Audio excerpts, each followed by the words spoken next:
compartilhar com vocês nesta noite uma palavra que está em Abacuque capítulo 3, versículo 2, dentro dessa temática de realinhamento e avivamento. Eu quero falar sobre 4 aspectos que são importantes na produção, no desencadear do reavivamento na vida da igreja. O que a gente precisa entender de antemão é que reavivar é trazer à vida o que estava morto. Então, trazer à vida o que estava morto é milagre, é misericórdia, é amor de Deus invadindo a terra.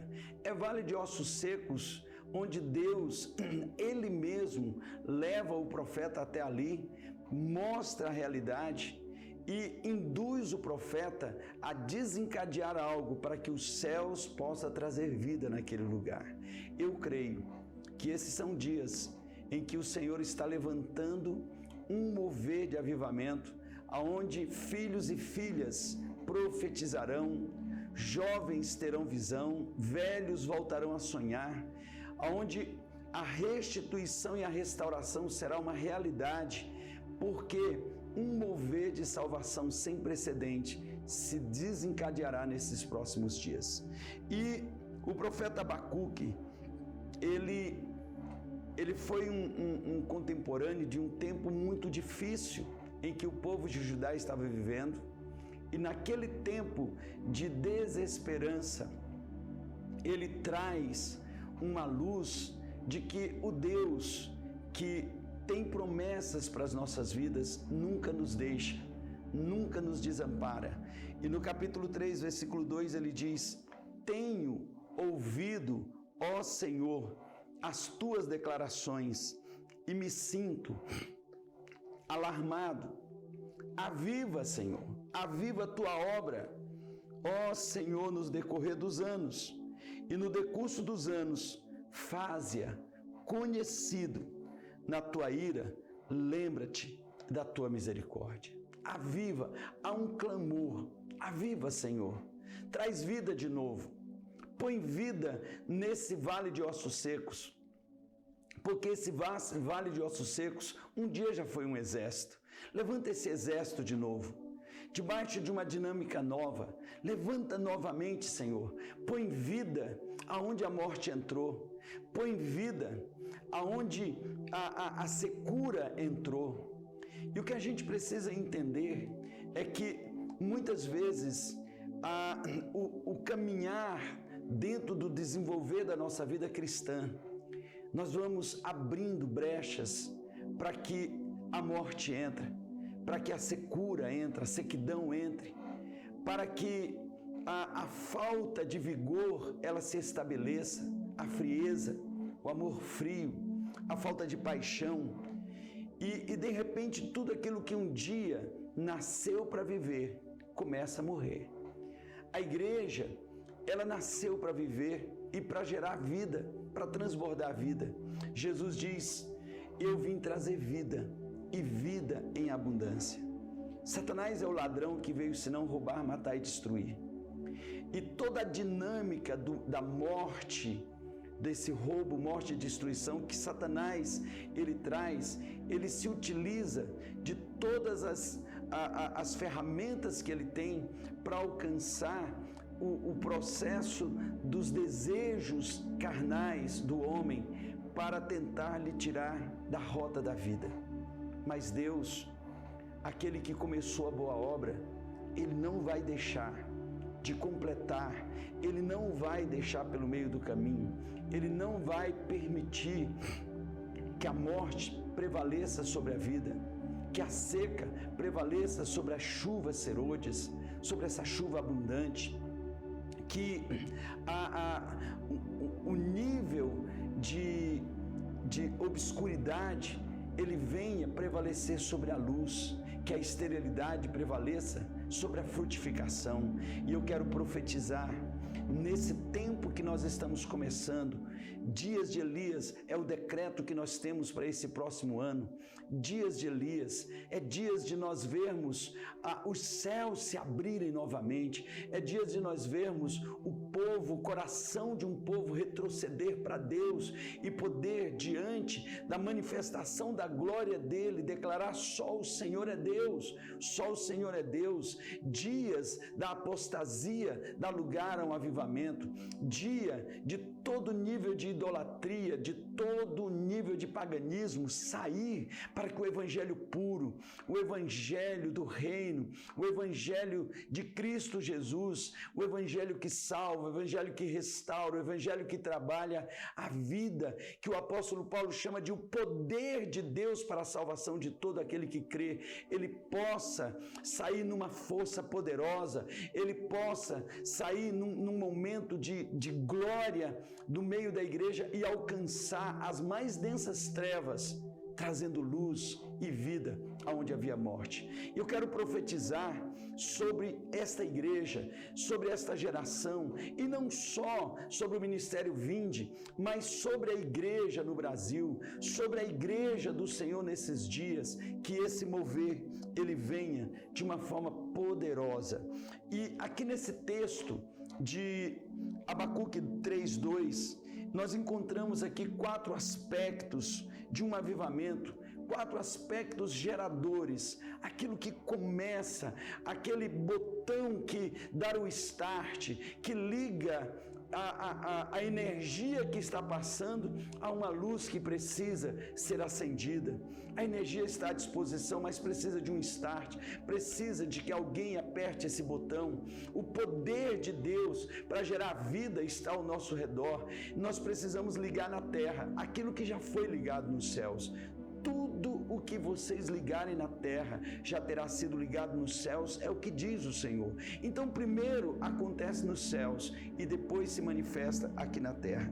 Então, cada avivamento que o povo de Deus tem experimentado através da história é Deus primeiramente ouvindo a oração do seu povo. A primeira coisa, o primeiro aspecto é a oração, é o clamor, é o grito. Apocalipse 12 fala de uma mulher que estava gritando de dores de partos. É esse grito da mulher, a igreja, o povo de Deus ao longo da história sempre houve um grito de um remanescente para nascer, sempre houve um clamor, sempre houve esse gemido de dores de parto. O apóstolo Paulo diz: filhinhos, eu estou ainda com dores de parto, até ver Cristo formado em vocês. Avivamento é esse parto de um filho que está nascendo, mas que ele tem uma essência e ele tem uma característica: é Cristo Jesus formado em nós, para que a glória dele se manifeste. O segundo aspecto que nós precisamos perceber aqui no texto é a palavra de Deus. Sem a palavra de Deus não existe uma fonte geradora de avivamento. O avivamento, ele começa com oração, mas o que alimenta ele é a palavra de Deus. Sem a palavra de Deus, nós vamos ter muitos movimentos, nós vamos ter muitos sentimentos, nós vamos ter até desejos espirituais, mas nós não vamos ter aquilo que é a vida de Deus genuína, aquela vida gerada pela palavra, porque a Bíblia diz que tudo veio pela palavra. No início era a palavra era Deus, e tudo foi criado por intermédio da palavra, e sem a palavra, nada do que foi feito se fez. Então, qualquer tipo de avivamento que não está embasado na palavra não passa de movimentos que atingem a alma, mas não atingem a essência do homem. Movimentos que até podem trazer animações, movimentos que podem trazer até cultos gostosos, mas que não produz vida. Muitos estão chamando reuniões maravilhosas, reuniões boas de avivamento, mas quando nós procuramos o que essas reuniões têm gerado, o que esse movimento tem gerado, porque se ele não gera vida, ele não vem da vida. Se ele não gera vida, ele não vem da vida. E tudo que gera vida está centrado na palavra de Deus. Então, a palavra de Deus é a fonte geradora do avivamento. A oração é aquilo que realmente traz o mover de Deus. Deus se move pela oração, mas a igreja, ela tem que se mover sobre a palavra. Deus se movendo na direção da terra, mas a igreja se movendo sobre a palavra. Terceiro, é o temor do Senhor gerado no coração das pessoas pela palavra de Deus. Sem temor a Deus, não há busca de santidade. Sem temor a Deus, não há renúncias. Porque santidade é Deus infundindo em nós. É Ele nos enchendo. E para que Ele nos encha, nós temos que nos esvaziar. Nós precisamos morrer. Nós precisamos abrir mão daquilo que nós somos. E o temor do Senhor é que gera esse quebrantamento, é que gera essa renúncia. Filipenses capítulo 2, versículo 5 diz: tende em vós o mesmo sentimento que houve em Cristo Jesus, que sendo Deus, não usurpou ser igual a Deus, antes a si mesmo se esvaziou. Então, se o modelo é Yeshua, nós precisamos entender que só nos esvaziando, só morrendo para nós mesmos, só reconhecendo a nossa miséria, é que nós podemos receber uma nova vida, que nós podemos receber o sopro do Espírito, que nós podemos receber essa vida que vem de Deus para nós.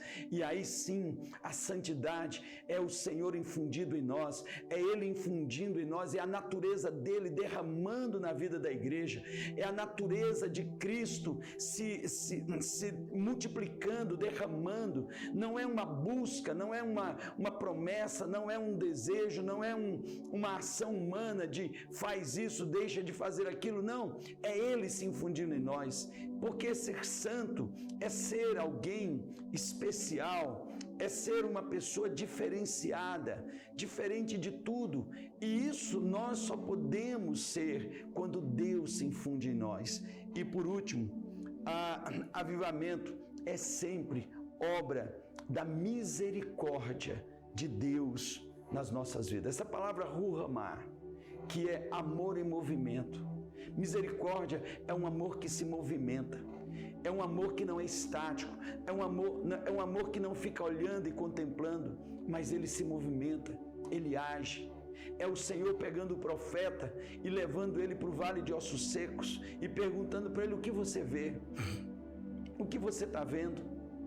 É esse amor que tem despertado líderes, profetas, homens e mulheres nesta nação e em outras nações para olhar para dentro do vale de ossos secos e perguntar: o que você está vendo? O que você vê?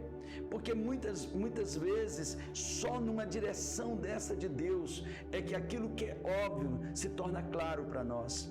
É só quando Deus nos leva: sim, Senhor, é um vale de ossos secos, sequíssimos. Então profetiza, filho do homem, profetiza. É esse amor que se movimenta, é um amor que não fica estático, é um amor que busca soluções, é um amor que chama um Elias lá de Tesbe, onde ninguém conhecia, e diz: ei, vamos começar uma mudança.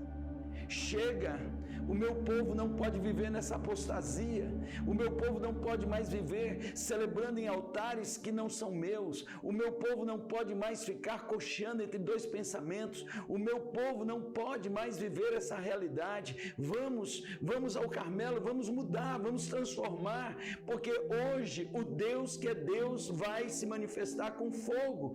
O Deus que é Deus é aquele que se manifestará com fogo. Então veja, é a própria ação de Deus, porque eu não posso produzir fogo, eu não posso produzir o sobrenatural, eu não posso produzir aquilo que faz o coração do homem retroceder para Deus, porque só uma ação poderosa do Espírito Santo quebra a religiosidade, quebra a apostasia, quebra a idolatria, quebra todas essas prisões que estão dentro da igreja nesses dias, aonde o culto tem toda a forma, mas não tem a eficácia, não tem o poder, não tem a essência daquilo que Deus quer. Só o poder de Deus, só a glória de Deus, porque quando o fogo de Deus cai, ele chama a atenção, porque fogo em meio às trevas chama a atenção. E essa é a função da igreja, essa é a função do corpo de Cristo aqui na terra, essa é a função daqueles que foram chamados para manifestar a glória de Deus em meio às trevas, para trazer vidas para Ele. Então, avivamento, acima de tudo, é obra da misericórdia de Deus, é misericórdia dele, é esse amor se movimentando. Veja que a oração, a palavra, o temor de Deus, a misericórdia divina são os 4 aspectos ou segredos de um grande avivamento. E eu creio, queridos, que nós estamos às portas de uma explosão tremenda, porque o avivamento dos tempos do fim, eles estão chegando. O avivamento dos tempos que vai gerar essa grande colheita, antes que o Senhor arrebate o seu filho vencedor, antes que ele arrebate a porção vencedora da igreja, antes que ele comece todo o processo do implantar, da manifestação do seu reino na terra, um grande avivamento virá. Então, a oração do profeta Abacuque, o primeiro segredo, ele diz: Senhor, olha que interessante, tenho ouvido as tuas declarações e me sinto alarmado. Aviva! Olha que coisa tremenda, ele está gritando: aviva! De norte a sul e leste a oeste, nós temos ouvido profetas, intercessoras, homens piedosos, movidos pelo Espírito Santo de Deus, gritando: aviva, Senhor. Jovens estão gritando: aviva. Adolescentes estão gritando: aviva. Por quê? Porque o Senhor disse para Elias: Elias, eu sempre tenho um remanescente no meio de todo o caos. Eu sempre tenho os meus 7.000 joelhos que não se dobraram para Baal e bocas que não beijaram as mãos de Jezabel.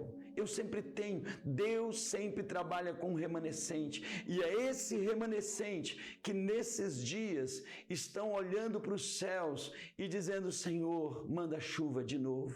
Aviva, Senhor, aviva a tua obra, aviva, traz vida, traz vida, traz vida. Nós precisamos entender que em Gênesis 4:26, o primeiro grande avivamento registrado após a queda do homem se deu quando um descendente de Adão chamado Enos começou a invocar o nome do Senhor. Quando a geração de Enos começou a invocar o nome do Senhor, quebra toda aquela sequidão, toda aquela miséria que a geração de Caim havia trazido sobre a terra, e Deus começa a gerar um povo diferenciado. Quando Enos começa a clamar ao Senhor, quando a sua geração começa a clamar, nasce Sete, vem Enoque, vem Matusalém, vem Noé, vem a redenção do Senhor, porque ali o Senhor começa a preparar a redenção do seu povo. Olha que coisa tremenda. O avivamento do Monte Carmelo, ele só se deu após o profeta Elias orar ao Senhor. 1 Reis 18, de 30 a 39. Elias orou. E ele disse: Senhor, eu estou aqui fazendo tudo conforme o Senhor me mandou. Agora, Senhor, faz, Senhor, tudo o que tu me prometeste. Então, uma oração simples, mas que trouxe um poder tremendo. Avivamento começa com coisas simples, com coisas até despretensiosas, mas que o pano de fundo é gente gritando, é gente clamando, é gente gemendo de dor, é gente que está a uma igreja orando, há uma mulher clamando que está com dores de parto. Apocalipse diz que essa mulher, o dragão está de olho nela. Lá no capítulo 12 diz que ele está de olho nela, mas ele não está interessado nela, está interessado nesse filho que está para nascer. Mas nada vai impedir que nasça esse filho varão, que nasça essa geração. O maior avivamento da história se deu no dia de Pentecostes, após uma intensa campanha de oração. Atos capítulo 1, versículo 14 e 2, de 1 a 4, eles estavam reunidos orando, clamando. Havia um clamor, porque a oração é o primeiro grande aspecto para o avivamento. Sem oração não há nada que gere. Todas as vezes, quando nós percebemos pessoas dentro das nossas igrejas, pequenos grupos orando, muitas vezes isso não começa com um grupo grande. Jerusalém estava cheio de pessoas, mas um grupo pequeno, reduzido, 120 pessoas. Mais de 500 pessoas tinham visto Jesus ressuscitado, mas só 120 estavam ali orando. Por quê? Porque nem sempre esse clamor é da multidão, mas é daqueles que estão despertados. E eu quero declarar e profetizar que o Senhor está despertando nesses dias um grupo de profetas e profetisas, de intercessores. Deus está levantando pessoas que estão dizendo: assim diz o Senhor, que estão gemendo, dizendo: aviva, Senhor, aviva a tua obra nesses dias, meu Pai. E o segundo segredo do avivamento é o realinhamento à palavra de Deus. Ele diz: ouvi, Senhor, a tua palavra. Ela é o prumo das nossas vidas. A Bíblia nos diz no Salmo 119, versículo 105, lâmpada para os meus pés é a tua palavra e luz para os meus caminhos. Não pode existir avivamento genuíno e duradouro se não for originado pela palavra de Deus. Pela palavra de Deus. Nós vemos o grande avivamento de Judá nos dias do rei Josias. Só se deu depois que o sacerdote Ilquias anunciou: achei o livro da lei na casa do Senhor. É como se alguém estivesse dizendo: pastor, eu estava fazendo uma faxina lá embaixo, lá nos porões da igreja, e eu achei a Bíblia, e ela está dizendo algumas coisas para nós, e foi na leitura da palavra em Deuteronômio que Josias, ele temeu a Deus. Foi na leitura daquela palavra que veio um temor no coração. Foi a partir daquele momento que houve um dos maiores avivamentos que Judá já experimentou. Nos dias do rei Josias, houve uma celebração de Páscoa como resultado do quebrantamento, da volta do povo para o Senhor. Uma Páscoa como nunca dantes vista dentro do reino de Judá. Por quê?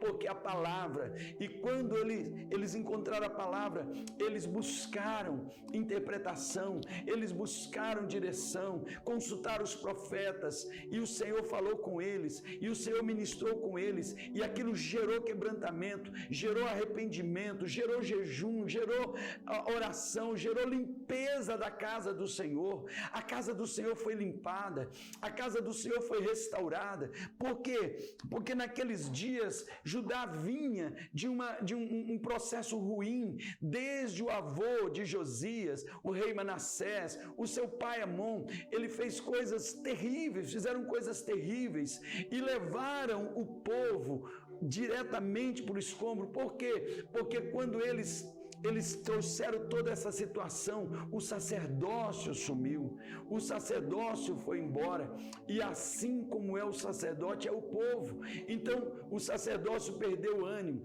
perdeu a alegria, perdeu o vigor. O sacerdócio começou a gemer, e todas as vezes que o sacerdote geme, o povo sofre. Mas Deus trouxe um reavivar pela sua palavra, e eu creio, queridos, que a palavra de Deus, ela passa novamente a ser amada na casa do Senhor, ela passa a ser a fonte única. Nós vivemos dias em que tem líderes querendo fazer mudança na Bíblia. Um grande líder nacional, ele disse que precisa fazer uma atualização na Bíblia, porque essas Bíblias que estão aí atualizadas para satisfazer a vontade do homem, desse culto antropocentrista, onde o homem é o centro de tudo. Nós vivemos hoje igrejas onde tudo está centrado no homem. A igreja tem que ser preparada para as pessoas gostarem, para se agradarem. A liturgia é para o homem, tudo tem que ser para o homem. A palavra é pensando naquilo, se eles vão gostar ou não vão gostar. Ei, queridos, quando a palavra de Deus vem, há temor, há quebrantamento, e nós percebemos que não passamos de trapos de imundícia, e que Deus é tudo em todo, e Ele a tudo preenche, e é isso que gera um avivamento duradouro, um avivamento onde a palavra traz quebrantamento. Foi o avivamento nos dias de Esdras e Neemias, se deu através da leitura expositiva da palavra do Senhor. Lá em Neemias, no capítulo 8, de 1 a 2, quando eles começaram a ler a palavra, houve choro, houve gritos, houve realmente um quebrantar, porque naqueles dias eles estavam misturados. Naqueles dias Neemias queria dizer para eles: sabe por que a cidade caiu? Sabe por que o templo caiu? Porque vocês saíram dos princípios de Deus, vocês mudaram, vocês saíram daquilo que Deus havia trazido para vocês. Os grandes avivamentos registrados no Atos dos Apóstolos e através da história cristã sempre se deram através do poder da palavra de Deus. Atos 6, de 7 a 12, Atos 19 e 20, nós vemos claramente isso. E o terceiro aspecto que está aqui nesse versículo 2 do capítulo 3, o temor. Ele diz: temi. O temor do Senhor, ele provoca no coração das pessoas, pela pregação da palavra do Senhor. Esse temor provocado pela pregação da palavra do Senhor é a porta de entrada para o avivamento individual e coletivo. É o temor. A Bíblia nos diz que houve temor quando a palavra ela foi lida. Houve temor, o povo chorou, o povo se quebrantou, o povo se abriu, porque eles perceberam que estavam completamente fora dos padrões da palavra de Deus. O temor do Senhor que veio sobre os ninivitas, ele veio pela pregação da palavra. Quando eles foram confrontados com a palavra, porque é interessante que o Senhor disse para Jonas: prega contra a geração de Nínive. Então, a palavra, ela veio como uma espada afiada de 2 gumes. Interessante é que nós, pregadores, muitas vezes queremos pregar uma palavra que ela traga conforto, ela traga consolo para o coração do pecador. Mas dentro do processo de Deus para gerar mudança, a palavra ela tem que produzir incômodo, ela tem que produzir como se fosse ali alfinetes entrando no coração. Prega contra. Olha o que ele está dizendo: prega contra. A pregação de Jonas, e imagine, queridos, não era um profeta amoroso que estava pregando naquela palavra, naquela cidade. Era um profeta que, na verdade, ele queria ver aquele povo destruído. Eu imagino que aquilo que Deus mandou Jonas fazer, ele fez com uma contundência ainda muito maior, com uma dureza ainda muito maior. Ele pregou contra, mas o resultado dessa palavra, porque o evangelho ainda é o poder de Deus para a salvação de todo aquele que crê. Queridos, se tem um coração endurecido, o evangelho é dinamite, é poder, é dínamos, ele implode, ele quebra. Ainda é o poder de Deus, é a palavra pregada que gera esse temor, e o temor gera arrependimento, quebrantamento, mudança, e volta para o Senhor. E o Senhor diz lá no livro de Oséias: vinde, voltemos ao Senhor, pois Ele nos despedaçou. A palavra nos despedaça, ela nos despedaça, e só quando nós somos despedaçados pela palavra é que há esperança para que Deus refaça algo novo em nossas vidas. Não dá para Deus pegar isso que nós vivemos hoje, aonde nós somos o centro, é tudo para nós, justificamos todas as coisas, vivemos, e eu não estou falando do mundo, eu estou falando da igreja, eu estou falando do povo, eu estou falando para você que vive justificando seus pecados, que vive justificando suas más atitudes, que vive justificando essa vida totalmente fria, sem sentido, sem fundamento, sem um plano, sem estar no plano de Deus, que vive justificando, olhando para os lados, olhando para o outro e nunca olha para você. Mas quando a palavra de Deus vem, quando essa palavra é pregada, ela não vem para o outro, ela vem para você, porque ela vai dividir, ela vai penetrar no mais profundo da sua alma. É essa palavra que penetra, que divide juntas e medulas, apta para discernir todas as coisas das nossas vidas, e é essa palavra que traz quebrantamento. Por quê? Porque ela gera temor. Ela gera temor. O temor do Senhor é a sabedoria, e apartar-se do mal é a inteligência. Jó 28, 28. Avivamento começa quando a igreja começa a se apartar do mal. Quando os jovens começam a ter uma conduta diferente. E uma conduta não porque alguém estabeleceu regras, mas quando eles olham para eles mesmos e começam a chorar, a temer a Deus e perceber, opa, essa não é a vida que Deus tem para nós.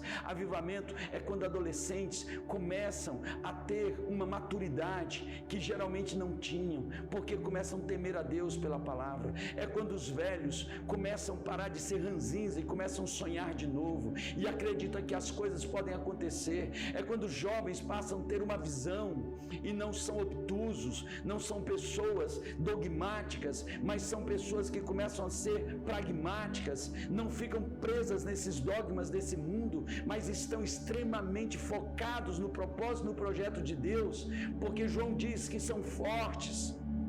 Eu vos escrevi porque vocês são fortes. Então, avivamento, queridos, é esse temor que faz nos apartar de todo o mal. Então, o temor do Senhor é sabedoria, e apartar-se do mal é inteligência. Ter um coração sábio é apartar-se do mal. Ter um coração sábio e apartar-se do mal são sinais claros de um avivamento pessoal e coletivo. Queridos, temor do Senhor gera essa sabedoria, E por último, ele diz que na ira, lembra-te da tua misericórdia. A misericórdia de Deus é o quarto aspecto de um avivamento. Todo avivamento ocorrido através da história é obra da misericórdia de Deus.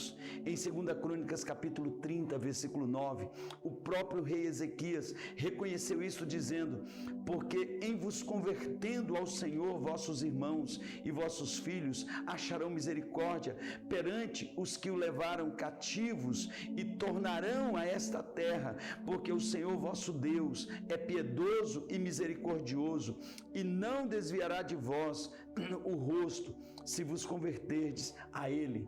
Ezequias sabia que era iminente, que aquele reino, ele iria cair, ele iria ser levado no cativeiro. Ele sabia, mas ele também sabia que o Deus misericordioso era um Deus que era capaz de trazer de volta, era um Deus capaz de perdoar, era um Deus capaz de restaurar, é um Deus que traz justiça e juízo sobre o seu povo, sim, mas é um Deus que traz bálsamo. Ei, eu despedacei vocês, mas eu vou curar, eu fiz a ferida e vou sarar a ferida.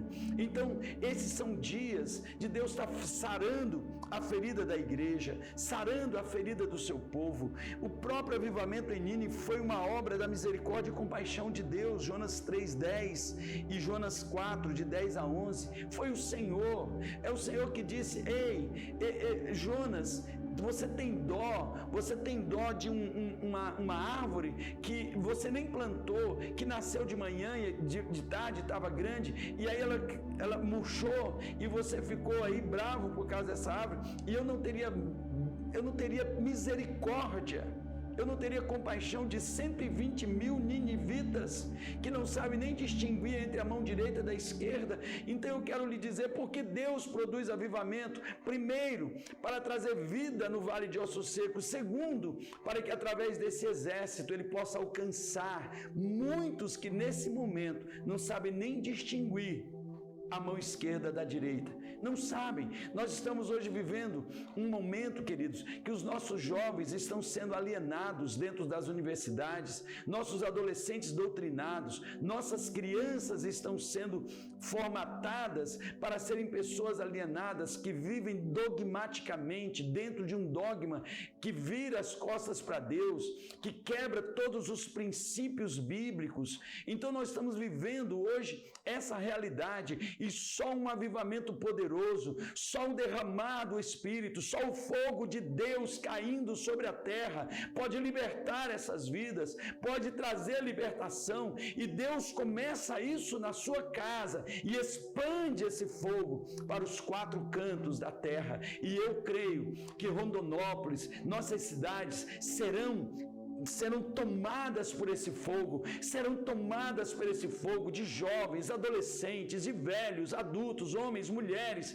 aonde você não vai perder tempo, aonde a paixão pelo Senhor é muito maior do que os desejos, do que tudo que lhe rodeia. Por quê? Porque o avivamento é o Deus, é esse transbordar da misericórdia divina sobre nossas vidas.